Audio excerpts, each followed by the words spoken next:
battleground states in the country. And I say that to every Virginian, Democrat, Republican, Independent. It's better to be in a battleground where the candidates have to come and make their case to you than be in a state where they just take you for granted. And for a long time, in presidential years in Virginia, Democratic candidates wouldn't come because why bother, and Republican candidates wouldn't come because they didn't need to. But now both sides have to come and make the case, which is great for all of us. I am very focused, and I know you are. We want to do all we can to make sure that the president gets reelected, not despite Virginia, but with it.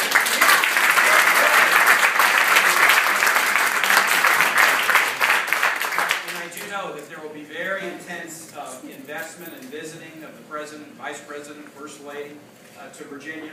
This Senate race is really important. The Senate is very narrow, as you know. A year or so ago, just a little bit over a year ago, I got a message on my phone one day.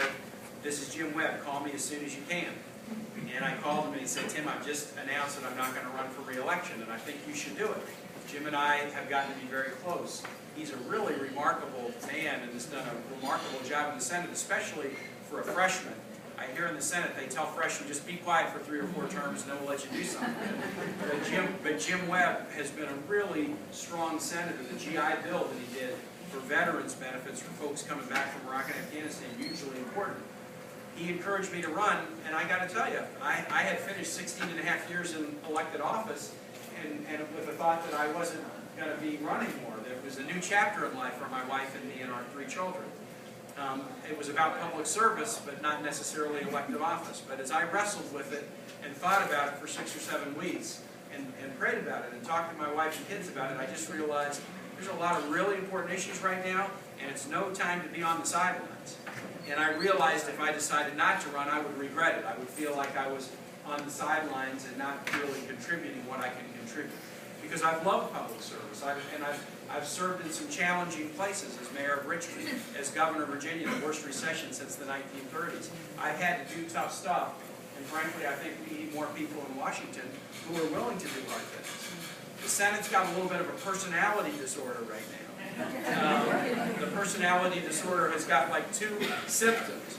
Unwillingness to do hard things, and sometimes even easy things, and an inability of people to work together. You know, the unwillingness to do hard things. Senate hadn't passed a budget in a couple of years. Senate is supposed to confirm presidential appointments. There are so many appointments that the president has made that the Senate, usually on the Republican side, they filibuster and they don't appoint judges, they don't appoint all kinds of things. A friend of mine right now is the director of Medicaid and Medicare, second largest program in the federal government after defense. The Senate has not confirmed an administrator of that program since 2006. That's no way to run a program. To have temporary, part-time, acting administrators on top of one of the most important programs in the federal government that affects tens of millions of people every day. So we need people who can go into the Senate and frankly make decisions. I have strengths and weaknesses, but I don't mind making a hard decision. I had to make a lot of them as a mayor and as a governor, and I'll do the same if I go into the Senate. The second thing is this inability of folks to work together. I'm a very proud Democrat. I grew up in Kansas City, and when I grew up, politics meant Harry Truman. Because Truman was a Kansas City independent, and he was still alive when I was growing up, and you would go as a school kid to the Truman Library, and he'd come out of the back room and visit with the school children. He didn't die until I was about 14 or 15 years old. And that made me a Democrat from early days, is that Truman plain-spoken, you know, strong kind of leadership, and I always will consider myself kind of a Truman Democrat, but while he was a real proud Democrat, he also believed very definitely, after elections, we got to work together for the good of the country. We got to find a common path and solve problems. And we don't see that in Washington either. I have had the opportunity as mayor of a very diverse city in Richmond to be able to bring people together. I was chosen to be mayor of Richmond. The city's 60+% African American. I was a little bit unusual to be mayor. I hadn't been in the city hall the longest. I didn't know the most. But people asked me to be mayor and elected me mayor because I was a good listener and I could bring people together. And then I was governor. I had 2 Republican houses. When I was governor, we were Forbes' most business-friendly state all 4 years. We were Education Week's best state to raise a child. We were Governing Magazine's best managed state. And I would like to say it was me, but I wouldn't be honest if I did. It was me and the legislators able to work together, even those of different parties. And we disagreed on plenty, but when we disagreed, we didn't make it personal. We stayed friends so we could find something to agree on tomorrow. You know how this is. All of you are involved in, it might be a PTA, it might be a church, board of deacons, or a nonprofit organization. If you're working in a group, you'll have different points of view, but you have to find commonalities to move forward. And so one of the things I can absolutely pledge to you, if I get elected to the U.S. Senate, I'm proud of my party, I'm proud of my principles, I'm proud of my values, but I also know how to go into situations, listen to others, find common ground, and solve problems. Here's what I want to focus on when I go in. What I've heard is that the happiest senators are senators who specialize. You have to have a great staff, and I've got a wonderful staff here with me, but you have to have a great staff that keeps you up to speed on everything, but you can't be an expert on everything. So pick a couple of things that you really want to make your passion, and I'll tell you what my passion is going to be if I go in. And it's pretty simple, kind of the old-timey word. I heard this, the parable of the talents preached so often when I was a kid in church. The talent was, I guess, an old-timey word for coin, and everybody gets the talents, and then some don't make anything out of them, and some make a lot out of them, and the master rewards those who make the most out of what they have. I want to focus on talent. That's what I want to focus on. Talent, education, from pre-kindergarten to college and postgraduate, workforce development. We were just in Learning Tree, just right next door. You guys are about giving people skills and talent so that they can be more successful in the workforce by infusing technology into what they understand. So it's education, it's workforce development, it's workforce skills. It's also military and veterans. Boy, our veterans are a talent pool second to none. And the interesting thing about veterans is when they leave service, they move into every zip code in this country. There's veterans. In Virginia, just in Virginia, there's 7.5 million people. There's 850,000 veterans. More than 1 in 10 Virginians is a veteran.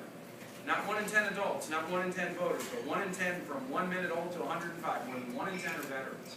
And that's a huge talent pool, but we see stories on the news all the time about how veterans' unemployment rates are actually higher than the regular unemployment rate. There's something really grievously wrong about that when people coming back from having served in difficult times in Iraq and Afghanistan have so much of a difficult time finding work. And so working to make sure that that talent pool is respected and connected to the workforce is something I'm also going to focus on. So these talent issues, and I'll tell you why I'm such a strong believer in talent as the main issue. Here's a Virginia story that's kind of an interesting story. I'm 54. When I was born, Virginia was one of the poorest states in the country, 38th in the nation in per capita income. And today, Virginia is 7th. And no state has moved as far as Virginia. Most states might have gone up 5 points or down 5 places, but Virginia has moved from back of the pack to front of the pack. And if you ask why that's the case, and look, there's nothing we're doing in Virginia we can't do a lot better. This is not about we can pat ourselves on the back. The competition keeps getting tougher and tougher. We have to wrestle with challenges. But the reason we move from back to front is that Virginia really embraced talent, education, community colleges, things that we didn't have even into the mid-60s and 70s. We embraced them to give people skills that they needed to be successful. And the more we did that, the better our economy became. And so I learned from Virginia that if you make it about talent, then you're going to be stronger.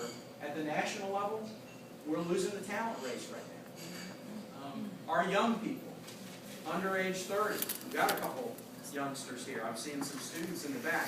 Our young people under age 30, America used to be #1 in the world in the percentage of young people who would get a degree after high school. We slipped to 60th in the world today.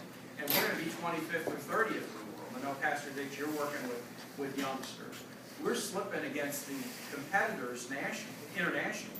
And if we keep slipping, we're not going to like what we have before us. In fact, we can fix everything else, but if we keep slipping on the talent side, we're not going to like the opportunities that we have. So that's what I want to do if I go in. Now let me just tell you how the race is looking. It's going to be really, really close. Virtually every poll shows that this race is tied. I'm running against, I do not have a Democratic primary opponent.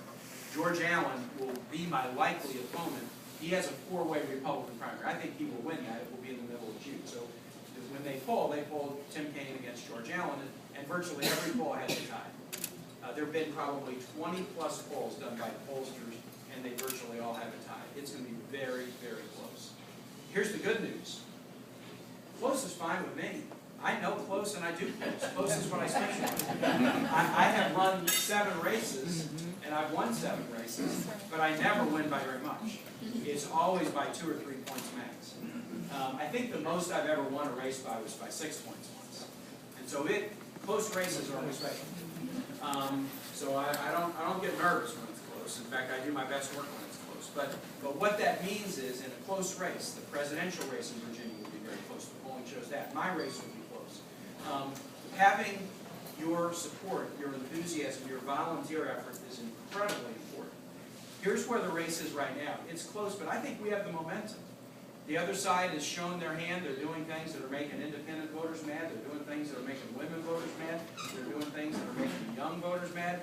We see that in Richmond. We see that nationally. So I feel like we have the momentum. The other side, though, has something that I don't have. They have a lot of super PACs from out-of-state pouring in tons of money. There's already been about $1.5 million or $2 million of ads on TV that the other side has run against me with these super PACs. And a new one announced this week that they bought $5.5 million of TV time between now and Election Day. And so that would be a 3rd super PAC, and the other 2 aren't done spending. So there's just going to be this avalanche of money coming in from these super PACs. I debated George Allen in December. I said, why don't we have a race that's a no super PAC race? Right. And he said he would not agree to that. But then I said, okay, I knew he wouldn't agree to it. I mean, he's counting on the super PACs to basically bail him out. But I said, how about this? I'll make you a modified proposal. Why don't we have a race where if anybody advertises, even if it's a super PAC, they have to disclose who their donors are? Right. Because I think Virginia voters should be entitled to know who's funding these campaigns.